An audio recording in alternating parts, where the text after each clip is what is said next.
सोलापूर शहराला लाभलेले दुर्दैवी खासदार म्हणजे प्रणिती शिंदे आहेत।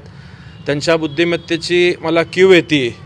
एकतर खासदारकीचा कालावधी वर्षभर झाल्यानंतर वर्षभरात त्यांनी किती निधी आणलं हे सोलापूरला सांगण्यापेक्षा आता जवळपास खासदारकीला 1.5-2 वर्ष पूर्ण झालेली आहेत। रोज मीडियासमोर किंवा ह्याच्यासमोर येऊन दिल्लीत बसून पोपटपंची करायचं, महिन्या 2 महिन्याला एकदा सोलापूरला आल्यानंतर काही लोकांच्या समोर जाताना केंद्रातनं त्यांनी किती निधी आणलंय हे सांगण्यापेक्षा उठसूट इतर पक्षांवरती टीका करण्याचं काम हे दुर्दैवी खासदार करतात।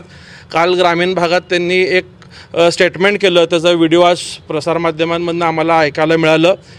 त्यात ज्या कार्यकर्त्यांनी त्यांना महाविकास आघाडीच्या कार्यकर्त्यांनी जीवाचं रान करून त्यांच्या खासदारकीसाठी प्रयत्न केला, अशा कार्यकर्त्यांवरला वाऱ्यांवर सोडून दिल्याची कबुली ते स्वतः करतायत। या ज्या निवडणुका लागलेल्या आहेत ग्रामीण भागाच्या, त्याचं मला काही घेणं देणं नाही। मी या निवडणुकीत लक्ष देत नाही आणि मी यात कुठलाही वेळ देत नाही अशी स्वतःच ते कबुली देऊन कार्यकर्त्यांच्या जखमांवरती मीठ चोळण्याचं काम हे खासदार करतात।